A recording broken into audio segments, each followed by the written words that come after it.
Excellent. We got Mr. Powers in the house. Rob, hey, thanks for coming. We have I just had a couple of small things I was going to show you guys today, and then I'm going to kind of just open it up for questions. It could be a short one, depending on how much yeah, you guys want to chit chat and me to show off some stuff. Um, yeah, I didn't plan enough for this week. I didn't have a full blown topic, so I figured it'd just be kind of fun to kind of wing it a little bit this week. And yeah, maybe we could look at a couple other things. Hopefully, you guys have some questions ready. Go ahead and start pumping them into the chat box as soon as possible. Also, give me a quick thumbs up if you if the audio and video is good in the chat, just to make sure that we're good there. Before we begin, just want to a reminder about the Weaver Space Summit. It's just under 1 month from now. And yeah, go to summit.weavers.space. It is going to be an amazing conference. I put a lot of work into this to make it the best online conference out there.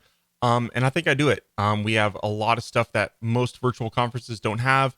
Obviously, we have 18 talks this year. That's 3 more an extra talk per day. I just had a lot of great speakers and didn't want to turn anyone down. So yeah, we have 18 speaking slots this year. I'm really excited about that. And then also we have the lunchtime and post-day hangouts where you can hang out with me and all the other speakers.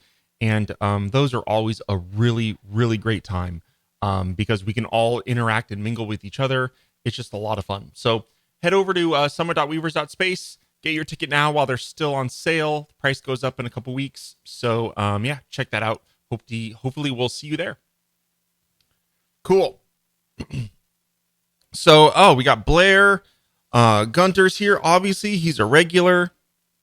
Excellent. Oh, Commander Joy is here. Jody Joy.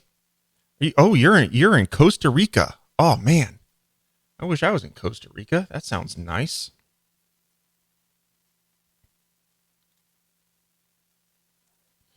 I like it when you look at us through the camera.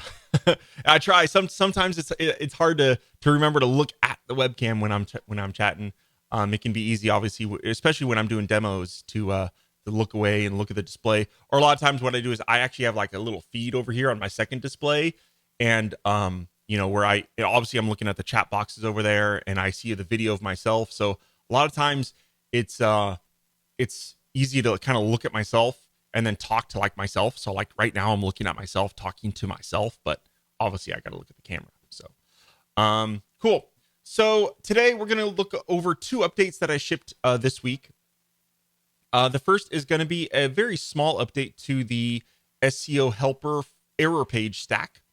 And let's dive into that. So one problem, or I did a live stream and we went over 404 pages previously. And what I did, if you recall, is that what we did is we set up redirect rules so that any page would redirect to the 404 page. Okay. And let's go ahead and let me share my screen. Let's get going here. And go boop. Okay. So let me go to the 404 page stack. Okay. Here I don't need the stacks library. Let's just resize that a bit. Okie dokie. So here we have the error page stack that's within SEO Helper, and it does a great job, and it really helps us create proper 404 pages because really I think a lot of us, including myself, have just been doing 404 pages wrong for years. And and this stack fixes all of that for us. It sends the proper 404 headers to search engines and to the browser to let you know that, hey, this page actually does not exist. Okay. Let me just move my thing a little bit. There we go. Okay. So, but what we did before was here. Let me open up my htaccess file.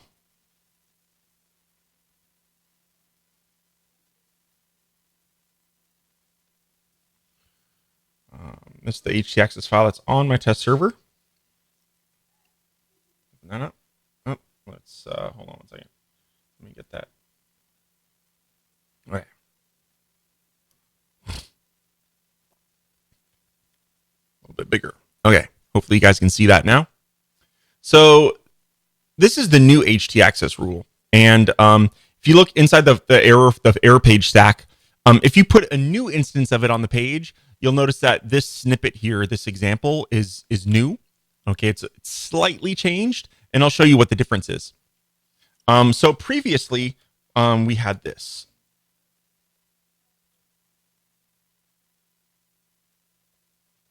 Okay, where it basically did error document 404, and then you gave the full URL to the 404 page. Okay, so this worked, right? But what this does is, here, let me save this. Let's open up Safari really quick. Oops. Sorry. There we go. All right, so this is my 404 page. It is not going to win any design awards, but okay, it's the 404 page. Now I'm going to go ahead and just put in some gibberish here. Okay. And let me do that again. So let's watch this browser. Okay, let's watch the browser here, URL bar. What I'm going to do here is I'm going to put in some gibberish, right? Hit enter. If you notice, what it did is, even though I typed in a bad URL, it redirected me to the 404 page. And that's okay. That was a decent solution, right? But it would be really great if we could keep the URL as the bad URL, but still display the 404 page, right? And prior to this update, that caused a lot. There were issues with that because of, depending on like the URL structure of the page, like it would break things. So that's why we had set up the redirect rule to redirect on a 404. But I had an epiphany a few weeks ago, and I figured out how to make this even better. Okay, so now what we're gonna do is we're gonna remove the URL, at least the domain portion of the rule. And basically now what we do is we just say error document 404 and then the path to your 404 page. Now the path to my 404 page is /404. Maybe yours is /not-found or /error or error.php. I don't know, right? It's up to you. You can name it whatever you want, but inside this rule, we put in the path without the domain, without the website URL. Okay, and so let's go ahead and save that now. Now we're back on our browser, and let's zoom in here. And what I can do is I'm going to type in. I'll zoom in a little bit more. Okay, we're going to type in some gibberish again. Gibberish. Boom. And if you look, okay, the URL stayed the same, but the 404 page is properly displayed. That's really cool. Okay, and why is this a benefit? Well, because to the browser, like, what if the user just accidentally typed in the wrong URL, right? So if they typed in the wrong URL, they can actually go ahead and maybe take a chance to edit that, right? So instead of redirecting the 404 and blasting away all the stuff that they typed, right? They can now edit this URL, right? And maybe go to a correct page, okay? But this URL or the 404 page still works. So that's really, really cool, okay? Because that wasn't the case prior to this update. So I'm really excited about that. Really, really cool stuff. Okay. And that pretty much does it. There's really nothing else you need to really do. All the settings in this error page stack are the same. So you could choose, what error you want to catch. And then obviously copy and paste this. Now, this actually has a little bit more. And I'm not sure if I actually ever reviewed that. Let's go ahead and... Okay, so this one, okay, this is interesting in that you can serve up, let's say you have a broken image, okay, and if there's a 404 error on an image, you actually want to send them to a custom 404 image. That's kind of an interesting thing, right? And this is a part of the error page document. This was there before, but again, I don't think I ever actually explained this, what this magic does.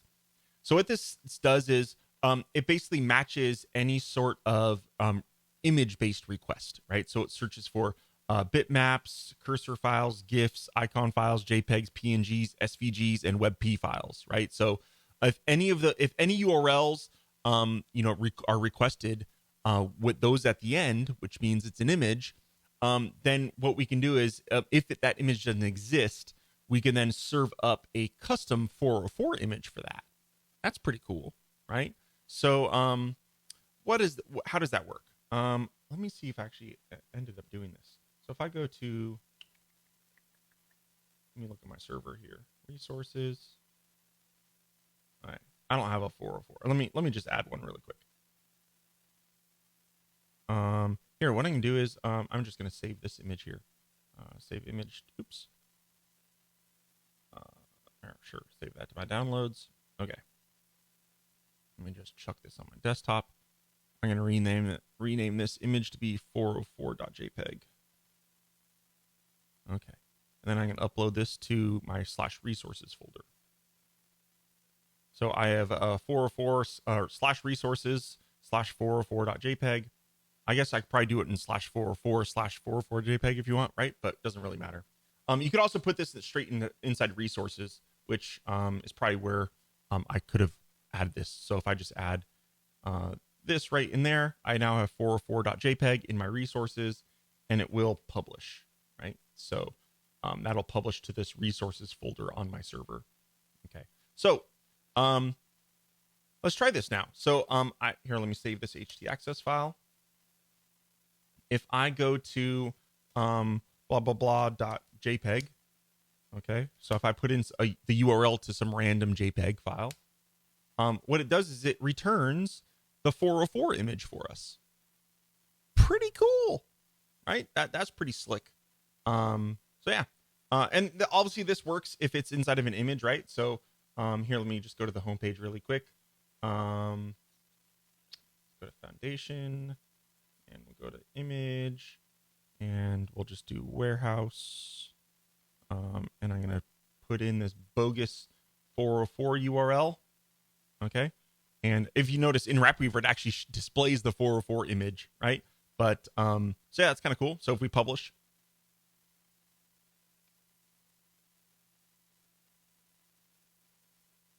and then we go to sandbox page.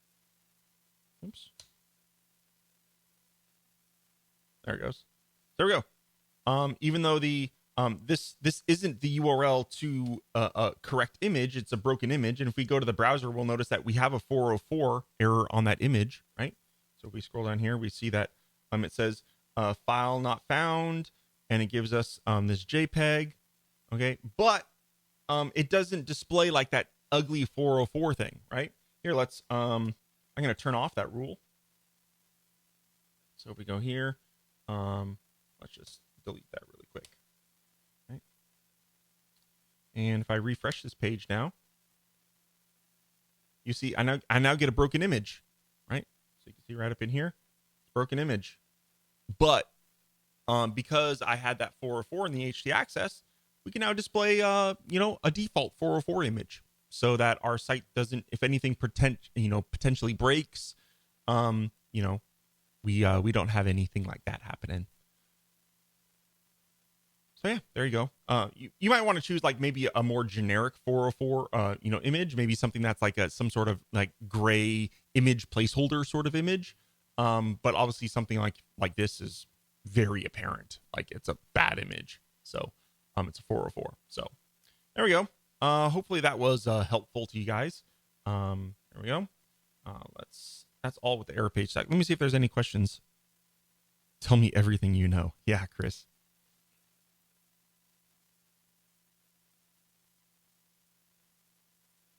Cool. Okay. Next up, Pi.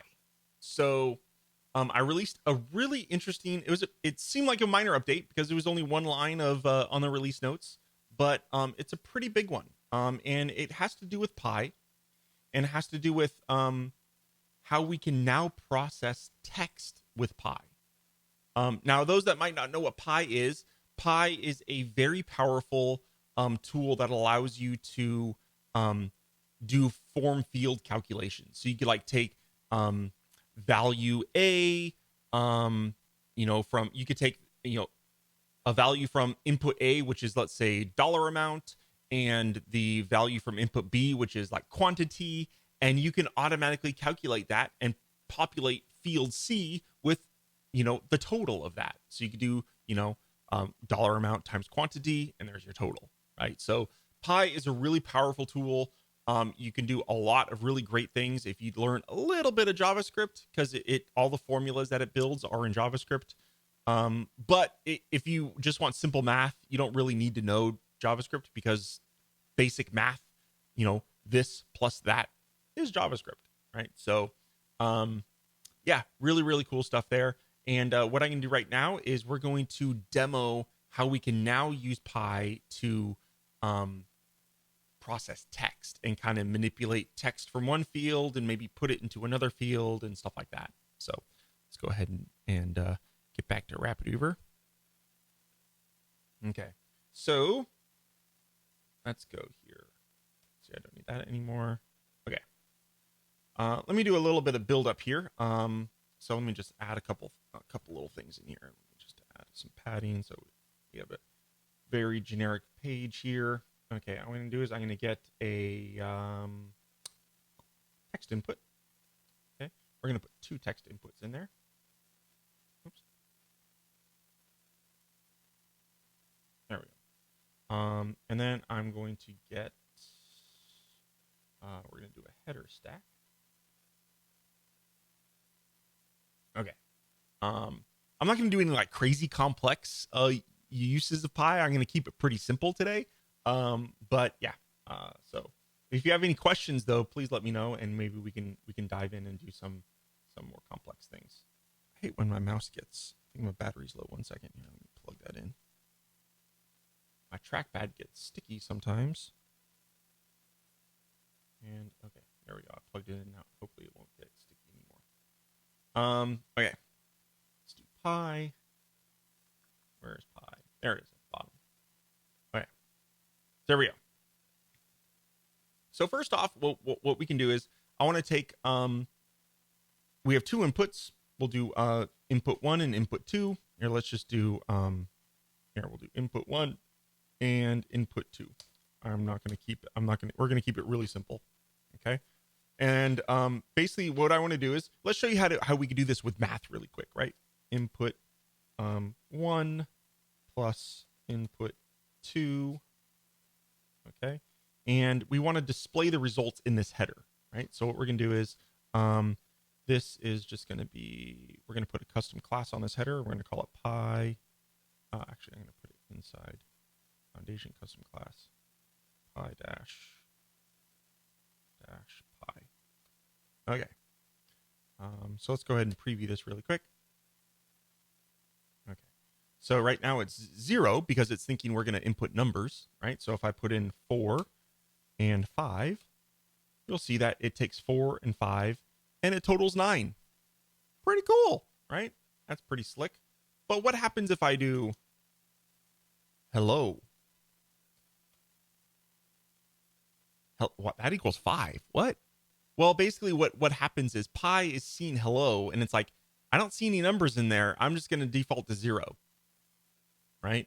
And so if I put in words in here too, right? What? It's 0. Well, it's because I'm using a text input, right? I mean, if we were using numbers, I'd probably use a number input instead. But I just wanted to, I put in text here so I could illustrate this, that pi right now, it doesn't work with text very well, because it assumes that you're working with math, which means numbers, right? But what if we wanted to do text? Like, why not? Like, what if I wanted to take, first name, last name, and concatenate it and join it together? Like, why not? Right? So let's go ahead and change it, right? So what we're going to do is, whoops, what was that? I double clicked on the title bar, I think. Okay. And I should have zoomed in. If you look in here, that is the way pi formulas are done. So basically what we do is we take the name of our inputs, right? So we have this text input, which if we scroll down to the bottom, you'll see that the name is input 1. Okay. And if we look at text input here, we scroll down, we'll see that the name of this field is input 2, right? Okay.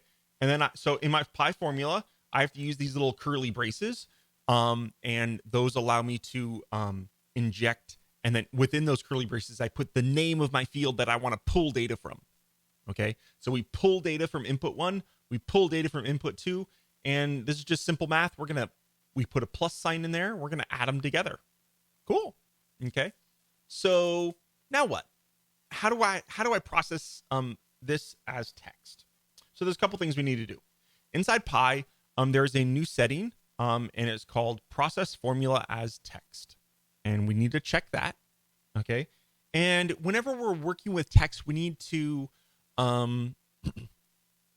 change the formula a little bit. Okay. And it's pretty simple. Essentially what we're going to do is we just need to put double quotes around. That's really hard to see in this little magnification thing, huh? The double quotes. But I'm putting double quotes in there. So we're going to put double quotes. Oops. So I surrounded both things with double quotes. Okay. Oh, that's a little easier to look at now, right? So I have double quote, curly braces, double quote, plus curly braces, double quote, right? So I basically put them in quotes to tell Pi, hey, Pi, these are strings. Use them as strings. Okay. And it's important that you can't mix and match text plus strings. Oh, maybe you could, but then your formula needs to get a little bit more complex. Okay. So what does this work? Now I'm adding these. How is that going to work? Let's preview that really quick. Let's preview in the browser. Okay. So if you notice down here, I don't have a 0 anymore. Well, it's because we told Pi to start working with text, and the text in here is nothing. So Pi's displaying nothing, right? But if I start doing Joe, ooh, and I do Workman, ooh, look, it put them together. That's pretty cool, right? Now obviously we probably want a space in there, right? So let's go ahead and change that. I could probably, there's a couple things we could do. I could do a little, I can put a space before input 2, right? So I could do first name plus space input 2, right? Another thing we could do is we could do something like this. This is getting a little crazy.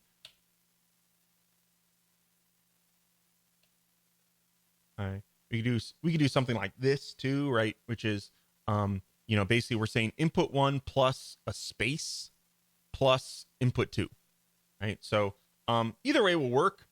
This way looks a little funky, right? So we could just do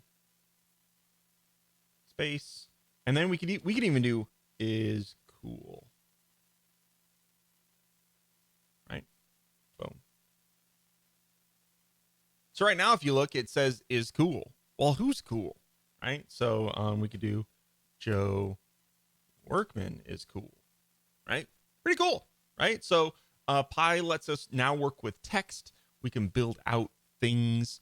Obviously, you can take this and populate another text field, right? So like right now, I'm just displaying this as text on the page. But if you wanted to update, let's say, let's add another stack in here.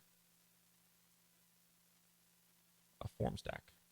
How about like a text area, right? So we do a text area, and we'll call this results. Okay. And then inside Pi, what we're going to do is I'm going to extra actions. We're going to update a form field, and the form field is called results. And yeah, there we go. Let's try that.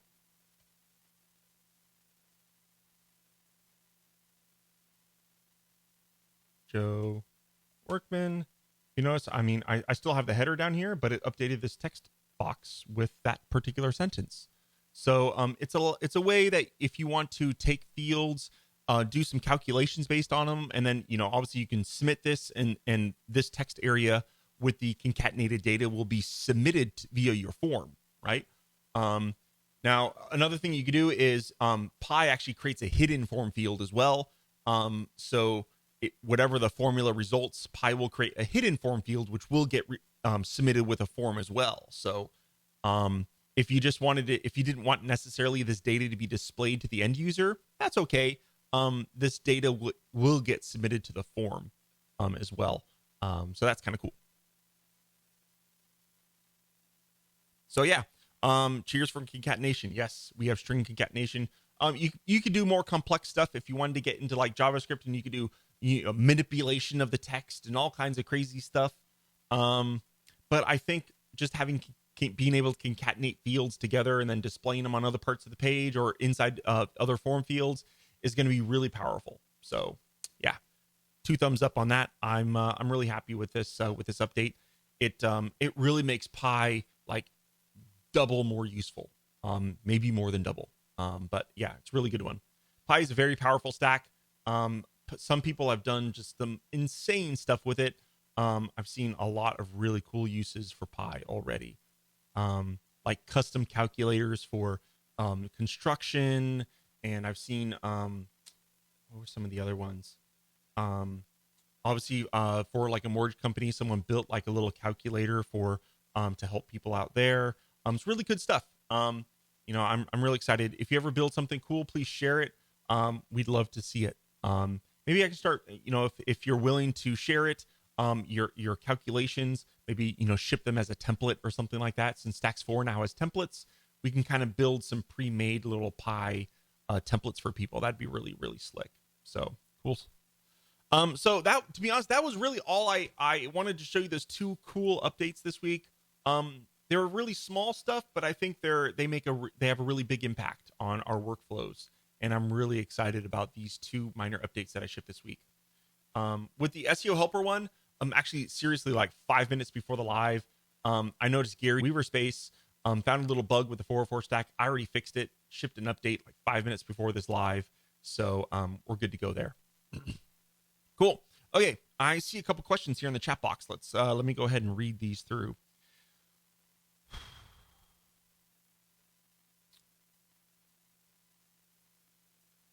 I'm really new to all this. How do I update exactly like the Mac App Store? If there are updates in here, it'll display. You can click update all, or you can update particular stacks individually. Disclaimer, make sure you read the release notes. I try to put as much information as I can, especially like kind of like maybe little gotchas in an update. Like, hey, you might have to re-add this stack to the page. Most of the time I don't have something drastic like that. But yeah, definitely read release notes. There are notices in there that you should probably be aware of. So yeah, check out the release notes when you update a stack. So that was really simple. And to update themes and WrapWeaver itself, just go up to the WrapWeaver menu at the top and say check for updates. And this little update window comes in.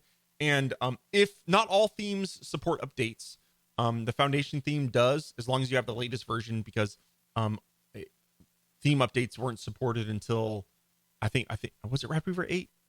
I don't know, time flies. So yeah, only a recent version of WrapWeaver supported theme updates. So make sure you're running the latest version of Foundation.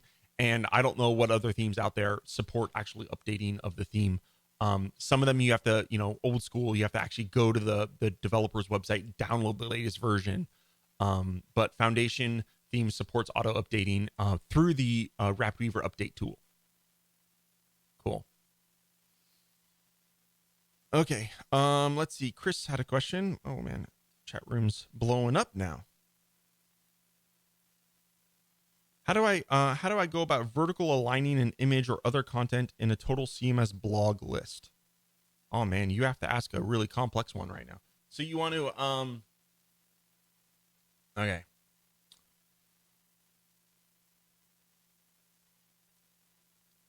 I was playing around today and got red ban. Let me skip that one, Chris, and we'll come back to that one.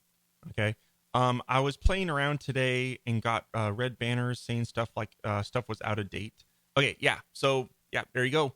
Check for updates on stacks. Those red banners are probably foundation based. Also, make sure that you actually have your theme set to foundation. Some people forget that, and sometimes some of those warnings get displayed if the theme isn't there. So yeah, check that out.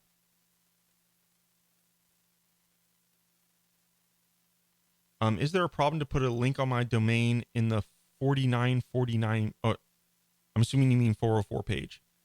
I assume, yup, if you're talking about that htaccess. So if you put your URL, your domain in there, as I showed earlier on, maybe you joined late, it will redirect to the 404 page, right? So if you don't put in the full URL, if you put just the path to the 404 page, it will keep the URL in the browser bar, but still display the 404 page, right? So there's a little benefit there. Both ways work, okay?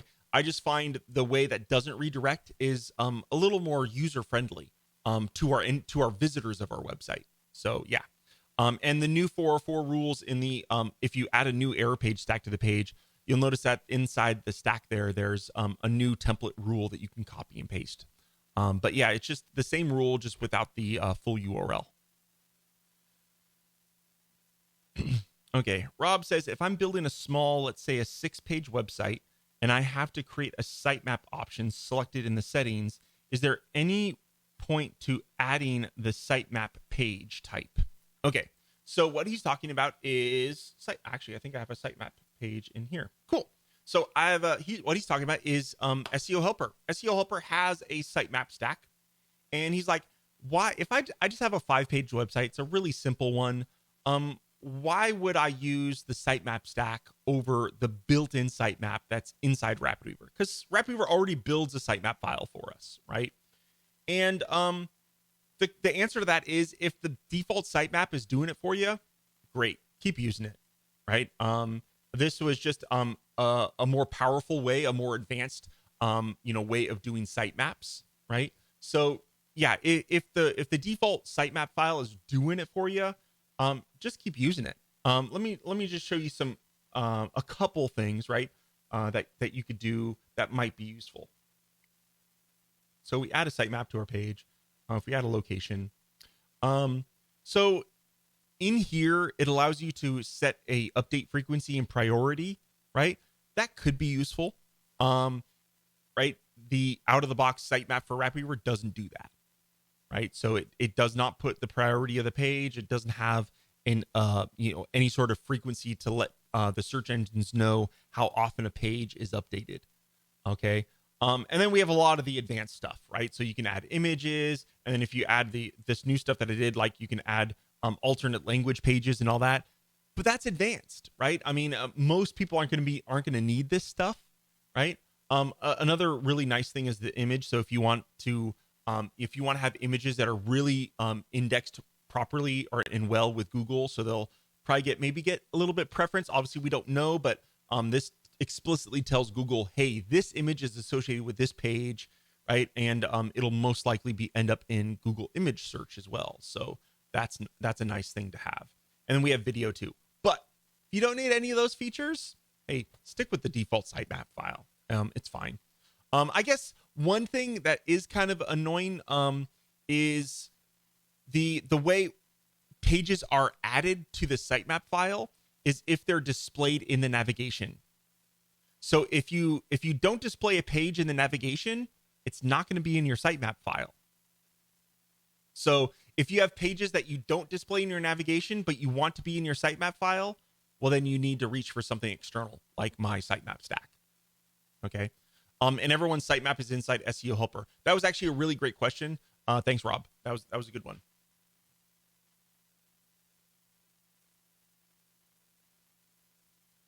Okay, on the image stack for Foundation, it says that preload is recommended, but whenever I choose preload, it asks for the dimensions of the image. Correct. So, what does preload do? Okay, let me add. Oh, I deleted the image on this page.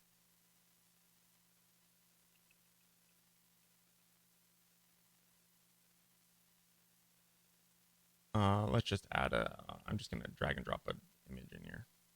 Just do this. Waka.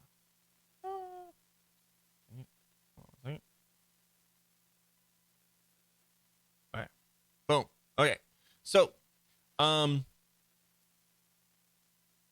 preload inside Foundation image. What does it do? So if we do preload recommended, what we have to do is you have to put in the actual width and height of the image. Now, if you notice when I did that, right, this image is a different dimension, right? I don't even know what the dimensions of this image are. Let's open it up and look. This image is 620 by 349. Okay. Put that off to the side so I can see it. Okay. So in here, if you notice, we have the actual width and actual height. And if you notice when I turn this on, so in edit mode, we see the whole image, but when I turn that on, the preload, we don't see the whole image. Why is that? Okay. But if we preview this page, you'll notice that it displays the full image, but it's kind of funky, right? What the hell's going on here? Okay. So what it's doing is it's asking for the width and the height because what it wants to do is it wants to reserve space on the web page for that image. Okay. And it's not going to reserve a static, right? It's not going to reserve exactly 1000 pixels by 400 pixels. It just uses those numbers to build out a ratio. And then that ratio can be, it'll expand and contrast, right? So this image was, what did I say? It was 620 by 349, I think. Yeah. Okay. So now when we preview that, and all this has to do with page load time. Let's say you're loading like and we're loading it locally, so we won't really see it. But online, let's say this was a really big image. Let's say it's like 200 or 300K. And you know what? Sometimes when you load a web page, like, as stuff is getting downloaded, the web page is like changing and stuff's downloading and moving around and stuff like that. Well, when you preload, what it does is it reserves that little spot for the image before it's fully downloaded. So we get less of that page moving around and everything kind of going crazy on page load. So you get a little nicer page load when you have the preload, right? But it doesn't mean that it reserves that exact static. If you notice right here, I mean, this image is just growing. This particular, obviously it's a low res image, so we'd want to have a higher res image here. But as you see, it does expand and contract. It is responsive. But that preload option just reserves the space for the image so that when it downloads, not everything is shifting around the page.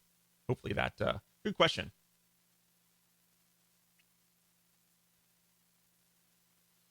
Okay. After I apply the dimension of the image, it never shows at that dimension. So yeah, it's because, it doesn't show at that dimension because it's going to scale that image. Now, if you want to scale an image, let's say I want to make sure this image never goes above 300 pixels. Okay, what I can do is I turn on define max width. Then I can say on mobile the maximum width is 300 pixels, on tablet 600, on desktop it's 800. So let's go 400 and 500.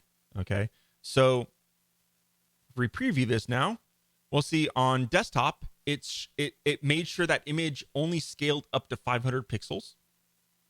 Okay, then if I scaled it down, it'll go to 400 pixels, and then on mobile it goes to 300 pixels, right? So if you want to constrain the image to a particular size, use the max width option. Another great question. Okay, Blair has a question. Talking about basics, is there something that can be done for Adobe Muse orphans switching to RapidWeaver and your fantastic stacks? Your videos are fabulous and would help a lot. Well, thank you very much, Blair. I tried to reach out to a lot of Adobe Muse users, getting them to come over to RapidWeaver, and I even offered to do one-on-ones with people, and I never had anyone take me up on it. So if Blair, if you would like the opportunity, I would love to do a one-on-one with you, maybe in a future live stream if you wouldn't mind. I don't know much about Adobe Muse, to be honest with you, and I would love to help Adobe Muse users learn the RapidWeaver ecosystem more. If you are interested in that, please contact me. Just shoot an email to support@weavers.space. We'll schedule a time within the next month or so. Hope that works with both of us, and we'll do that live stream. And hopefully it could be live so everyone can benefit from that. All the other Adobe Muse users. I would love that. And yeah, I'd love to meet with you, Blair, and help you out with that, because I think that, you know, it's a shame that Adobe let all those Muse users go.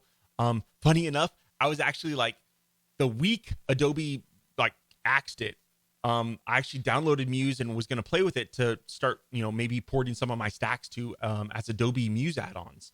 Yeah, and then they killed it. So I'm glad they killed it before. So yeah, cool. It grows to the height of top bar. So if you and right now that's it, right? So if you want to have the logo bigger, you could do custom sizing and then set the height of the top bar to be, let's say, 80 pixels, right? So if you want your logo bigger, you have to make top bar bigger. That's really the only way. Foundation 6, we'll have more options. I'll make that better. But right now, that's it. So if you want, there's probably some custom CSS that we could do if you really wanted it.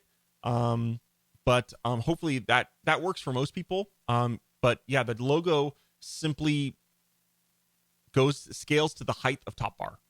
That's it. So yeah, pretty simple there. Cool. Well, we got 15 minutes, and Chris had a question that I skipped over earlier, and that was vertical aligning items inside blog list. Okay, I'm going to go here. I'm going to give myself a little leg up here.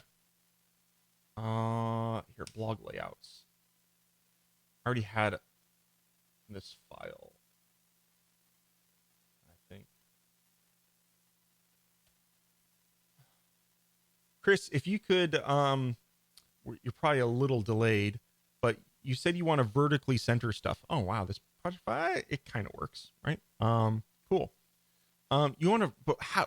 Like, I don't know where you'd want to vertically center stuff.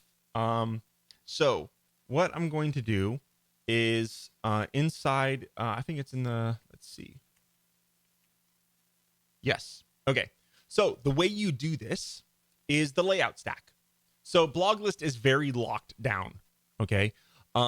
You can't add any stack you want to it. You're probably aware of that.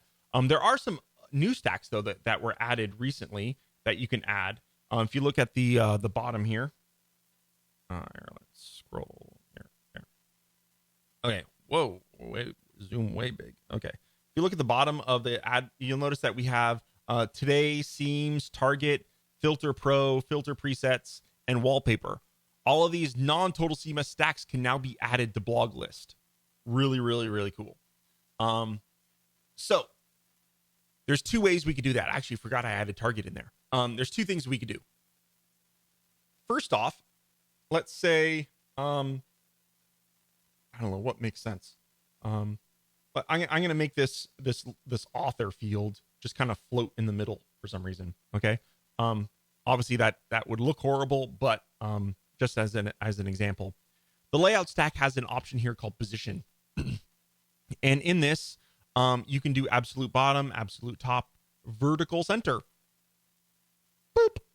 Position, vertical center. Well,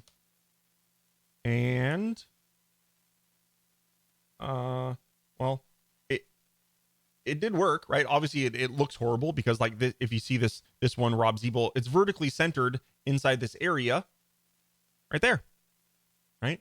You know, so I'm not sure your exact use case, but that's how you would vertically center something. That's probably the easiest way to do it. Okay.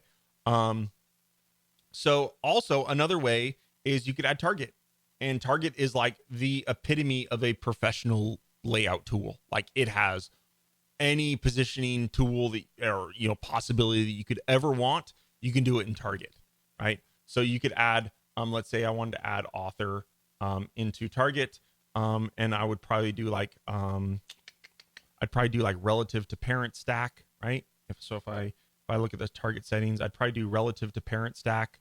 You do vertical centered and probably left. That's how you vertically center stuff in blog list. The simplest way is just to use the layout stack blog list. Okay. Good question. Actually, it wasn't as hard as I thought to ask or to answer. Okay. You didn't see these before. Excellent. I have to say that is my number one probably of all time support answer is, did you check out this setting? And they're like, that setting didn't exist yesterday. Yes, it did. But yeah, cool. I understand like this layout stack, this position, it's probably, maybe it's not the most user-friendly thing. It kind of,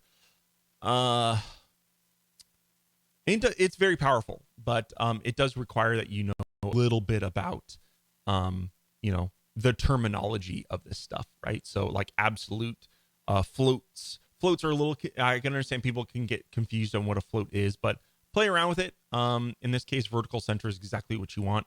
Overlap top and bottom is really cool too, actually. Here, let's play with this. Let's say, for example, I wanted to take this entire layout and overlap it on top of this image, right? So what I do is I would say overlap top, and then I could, let's say we overlap by 50 pixels, right? And previewing. So as you see there, it's now overlapping. So here, let's do a little bit more. And we're also going to add background color. Okay, we're going to add background color, and we're going to make it do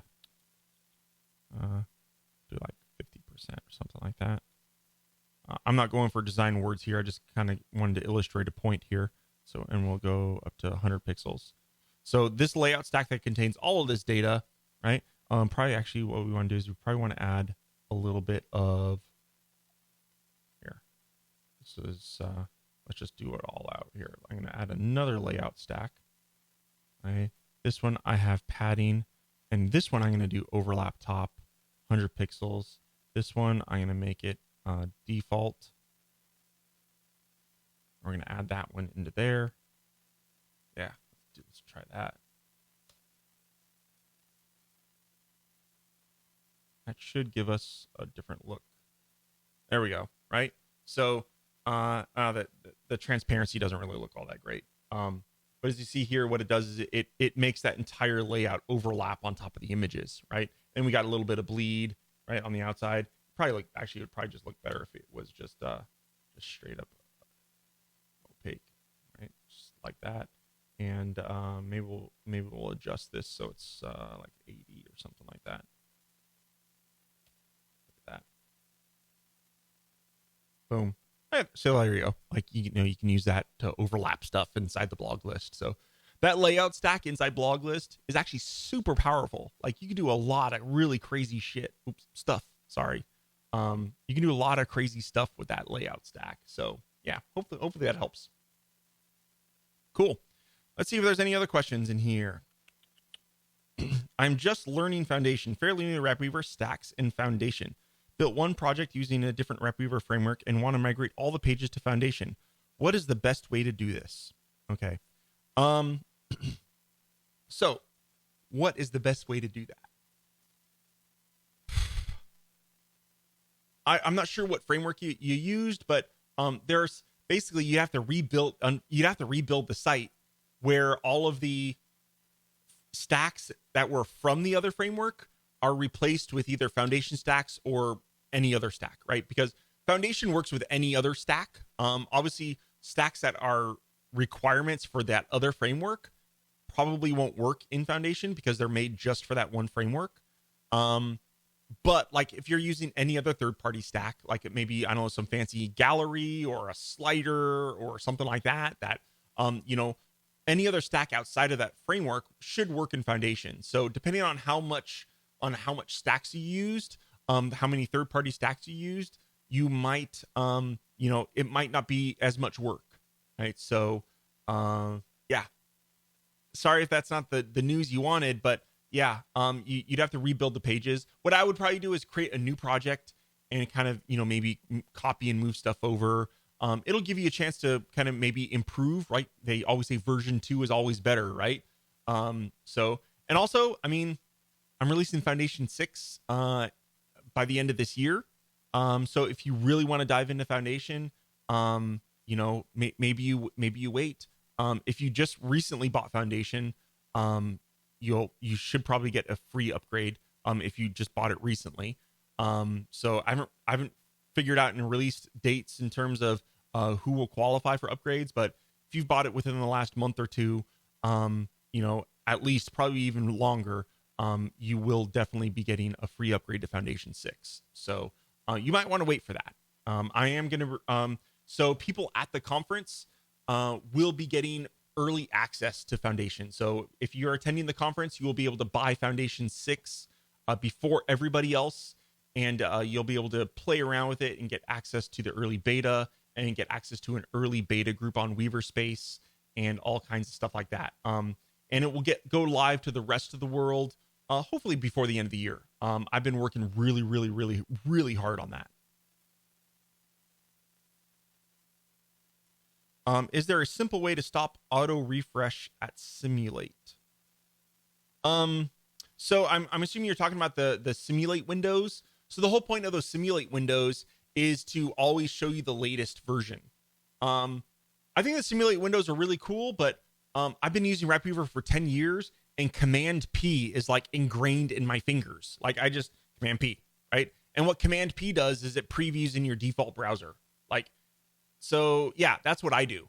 And a lot of times I'll just keep my browser window open. And let's say I want to change, I don't want this overlap anymore. I go back to this, right? I move that back out there. And then boom, basically I go back to my browser, I hit refresh, and I see my changes. Boom, there's my changes, right? So yeah, I still use Command P to preview in the browser, or I just have a browser window open, and when I need to see the changes, I just hit Command R on the browser, and we're good to go, right? So that's my preview workflow. It's mostly just because it's I mean, I think the Simulate windows are cool because you can actually have multiple of them up, and but I don't know, I just like the Command P. It's just yeah, I'm stuck in my old ways. I guess I'm becoming old, right? So yeah, there we go.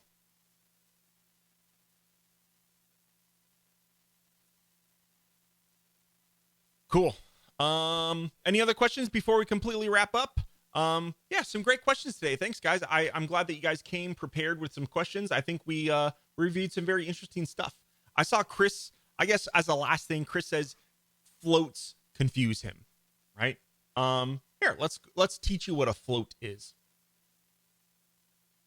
Here, I won't use this project. Okay, cool. Let's go back to this this project. Here, let me just clean up this page a little bit. Oh, I deleted site styles. Oops, didn't mean to do that. Okay, let's start with a clean page.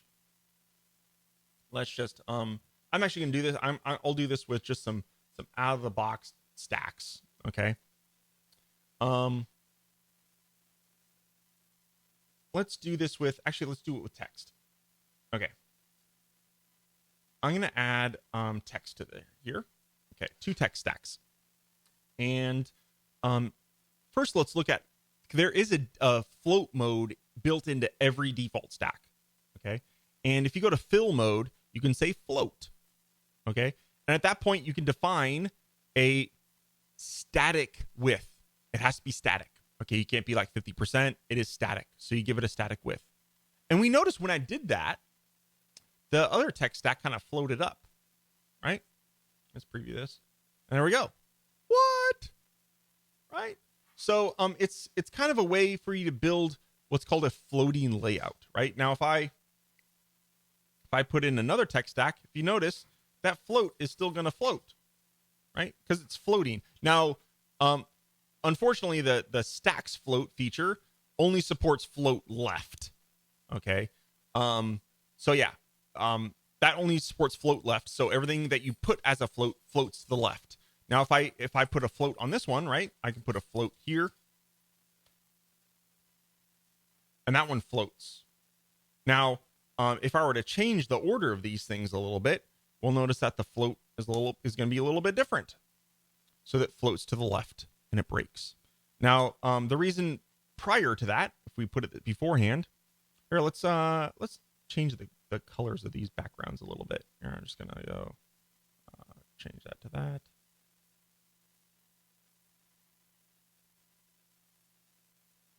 Okay, there. Just so we can kind of see them. Okay. So there we go. Okay. Well, actually, that created something a little bit different than I expected. Oh, it's probably because I added a background, and when you add a background, it adds some more. Interesting. Oh no, what it is? That's interesting. What this is I've never done that before. So the background of this stack is bleeding on top of this pink one, and we didn't notice that before because we didn't have backgrounds turned on, right? So if I turn off the background on this one, if you notice, like I can select this text down here, but I can't select this text up here, and the reason is because this particular stack is covering it because it's set to fill. So it's like, okay, I'm gonna fill as much space as I can, but the text is gonna run into issues, and the text is nice and it tries to obey things, so it goes boom. I can only go up to here, but the rest of the stack goes, I don't care, and it creates this invisible little layer on top of this purple stack, right? Interesting conundrum. So that hopefully that kind of illustrates what a float is. Float layouts are tricky. Like seriously, like they're very difficult because you have stuff that really goes on top of each other and stuff like that. And if you notice here, it might not behave how you wanted. Like this particular, if you look here, it tries to go as far left as it can, and because this blue text doesn't go past this purple text, it just kind of butts up next to the purple one, right? And it, you might think, oh, it's going to go down here, but no, it doesn't. It just kind of creates this funky layout, right? So that's what floats are. And there are some more powerful float stacks, right? So I'm going to show you some examples. I have one called Floaty, which is a floated based layout, which allows you to create a floated container out on the side, and you can do it left or right, right? So you could do left or right, okay? And you could drop whatever you want into this floated container. What's kind of nice about Floaty is you can make the float thing a percentage instead of a static width. So that's kind of nice. It's a little bit more responsive. So that's good. And then another float stack is actually Target. If we go to Target, we can do floats, right? So we can do float left, float right. So yeah, you can do float left, float right, and then you could choose your width. You could either fill, you do flexible width, or you can do a fixed width. So Target has that flexibility to do that as well. So yeah, if you just want something kind of floated, a lot of times that's when there's actually a default stack here, left floating image, right? So so here you can drag an image. Let's find a small image, right, like that, right? That's a really big image, but here, let's just scale that down really quick.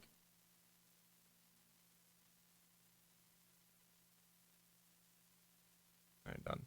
Right. Let's put a lot of. Right. So in the default floating stacks, what it has is it has this image that it floats that image to the left, in this particular instance, the left, and then the text will obey that, and the text will kind of flow around it, right? So the text will continue under it.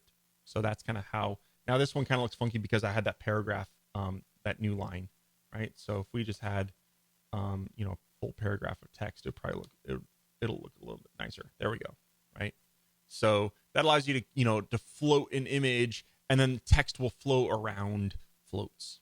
So yeah, you can do that again. My Floaty stack, if you want some more advanced responsive float features, my Floaty stack has that. Okay, so cool.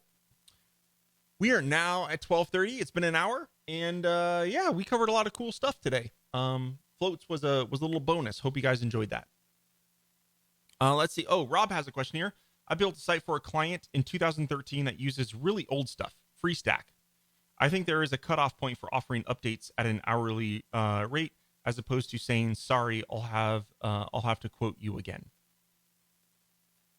I think that was in response to someone saying they were going to update a customer site, and so yeah, what do you do? How do you charge updates for customers? Stuff like that. Yeah, good. That's a lot of really interesting topics, and I'd say that a lot of those topics are going to be great and covered at the summit this year. I have a lot of freelancers, a lot of RapWeaver users, and talking about how to run freelance businesses and how to deal with customers and all that jazz. So, yeah, sorry, another plug for the summit this year. I've been working on it a lot. So, yeah, hopefully we'll see you there. I think that wraps up for today. I hope you guys enjoyed it. I'm gonna jump back into Foundation 6, and I'm working on menus today. Some really, really cool menu stuff gonna happen. Foundation 6 is really hitting off. I hit 108 stacks this morning, I think, something like that. So, yeah, hope you guys enjoyed today. We'll see you next week. If you want some one-on-ones or if you want to join the Hangouts, you can chat with me and other users on Fridays. And Blair, make sure you hit me up. I'd love to do a live stream with you to talk about Muse and to help out other Muse users. If you're willing to do that, I'd appreciate it. I think it would be awesome. So take care, everyone. We will talk to you next week, and enjoy the rest of your week. Go out and make something wonderful with RapWeaver and all your awesome stacks, and we'll talk to you soon. Bye.